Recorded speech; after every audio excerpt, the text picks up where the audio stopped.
Hello, this is Shelley from Heartland Realty in DeSoto, Missouri.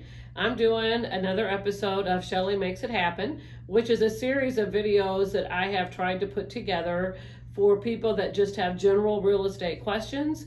As always, you should talk to your agent and the brokerage that you're dealing with or having work for you to talk to them more specifically about some of these items and their take on it. But I'm going to give you just kind of some general opinions about real estate and things that I hope that will be helpful in your real estate needs, whatever they may be.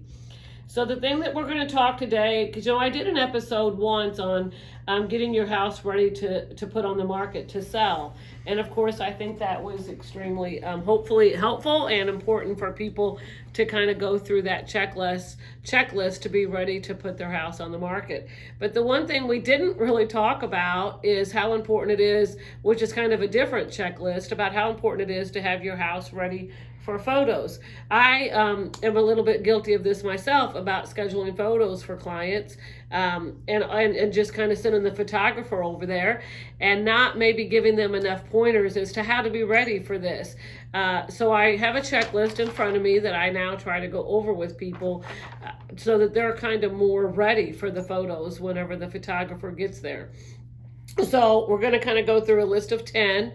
I don't have these all memorized. I have them on paper. So I'll confess I'm going to be looking at this paper. But, these are very important things just to kind of get the very best pictures.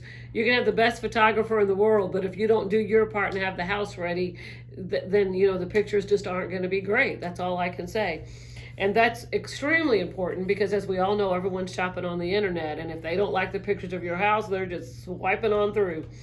So I would say open up the drapes, let the light in. If you have a place that is dark, that doesn't have a lot of sunlight, maybe get some higher wattage light bulbs and put those in. The lighting is so important. So open up blinds, shades, get the sunlight in as much as you can. Dust and vacuum and empty waste baskets. Anything, wash the windows inside and out. You want everything in these pictures that the photographer is going to take to really be spotless. No one's saying you have to live like that 365 days out of the year. But, don't have waste cans in the picture that have any trash in them.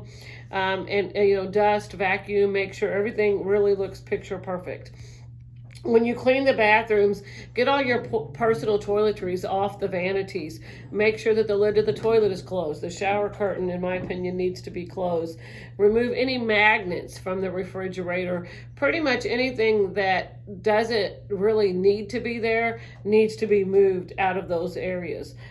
So anything that is personal sitting around, to get those out of the area. Make sure that all your beds are made and that the personal items are moved from tables that are going to be in the pictures. The photographer is going to take a picture, obviously, of your bed in the bedroom and the nightstands around it.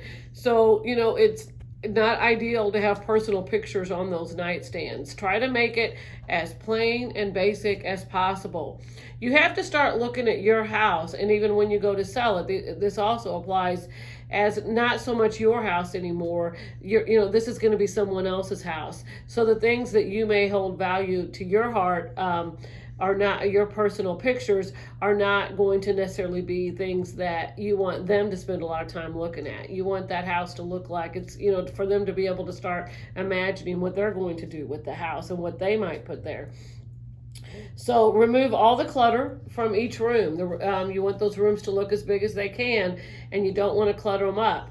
And, and it doesn't mean they has to be removed, like taken to the garage and forever disposed of. I've had cases where, we got to move everything into one room to take a picture of the living room, and then we move it all back to take a picture of the other room. So, if you can be there to help the photographer move those things around and just get the clutter, if you have blankets on the back of the couch, get those off of there. You want that room to not to have, you really want it to be as basic as possible. If you have pet toys or kid toys around, try to get those, and sometimes I know that's hard, but obviously the pets should be kenneled, but you don't want their water bowls out in the pictures. You want them to be somewhere like in a closet, at least for the time that the picture is going to there. Then you can get them out. I'm not saying the dog can't have water, but you got to get them out of there in order for the pictures to look the best that they possibly can. And again, you want to just, depersonalize. You want people to start envisioning themselves in your house. So as much personal pictures as you can get off the walls and off from even like on the refrigerator, the magnets, the personal pictures, get everything off that you can like that. If you have extensive cords, a lot of people have, phone chargers or, extension cords, get those out of the way of where the shots are going to be taken. Get those hidden during that time. And on your yard, you really want to have the yard mowed and the yard raked. Those first pictures of the front of your house and the yard are so important. So those really need to be done. Anything that's in the yard that's not a decorative item needs to be out. If you got bicycles or rakes or even lawnmowers sitting out, you do not want those in the way of the pictures. Anything you have sitting around the house that's not there for decoration needs to be out and away from the pictures. So that might be your precious junk, but it's not going to be precious junk for the new buyer more than likely. So get it out of the pictures.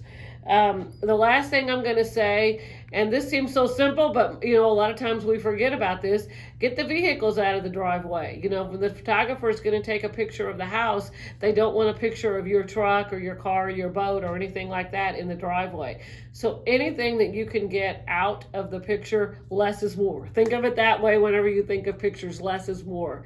So again, thanks for attending the episode today of Shelley Makes It Happen, and I hope that this episode has helped you get ready for your real estate pictures. Thank you.